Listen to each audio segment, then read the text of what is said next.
In this video, I'm going to show you how you can control your trajectory by adjusting your setup on a normal pitch shot.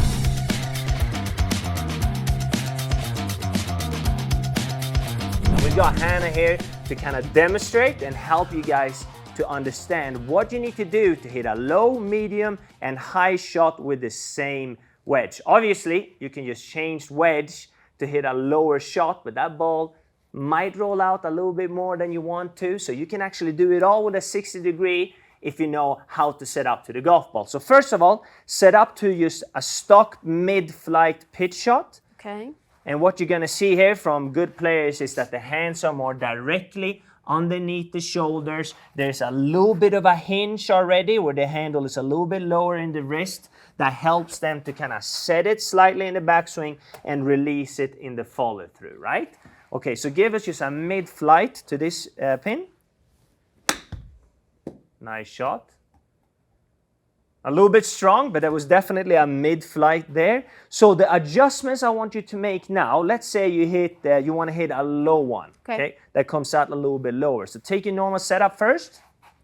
Then all I want you to do is to step much, much closer to the golf ball so you get the shaft more vertical. Good. And you can see here also the wrist angles change here. So if you stand closer to the golf ball and the hands get higher, you have less set in the wrist. Okay. Okay. So we actually want to maintain the angles you have in the wrist now and don't see too much set in the backswing. This is going to create a wider arc, which makes it easier to be a little bit more shallow and get that ball to launch a little bit lower. So feels like putting. Yeah, it feels a little bit like putting, right? Stand closer to the golf ball, maintain the wrist in that position, and go from there. Nice. You can see the lower flight there.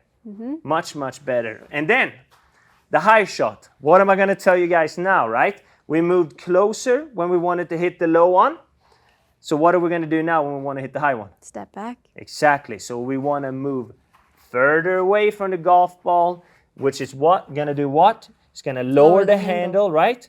And allow us to have more wrist set in the backswing and follow through. So the lower it is, the more angle we have in the wrist, which will help us to set the club in the backswing and then release it in the follow through and have a more narrow, steeper arc, which will help us to launch the ball up. And you can also slightly open up the club face in this, okay? So give us a high, beautiful shot and absolutely dunk it there. Come on. Okay. Beautiful. Even hit the roof here. The whole thing is falling down. Look at that shot. There we go. Beautiful. So if you want to adjust your trajectory with your wedge, mess around with the distance. You're standing from the golf ball and realize that that's going to cause you to, or that's going to help you to change the arc length in your stroke. So the further away you stand from the golf ball, the more wrist set and the more narrow arc you're going to have. The closer you stand to the golf ball, the less wrist set you're going to have and the wider arc, which is going to help you to change the trajectory. So cool. Great demonstration. Give it a go and become better on the green.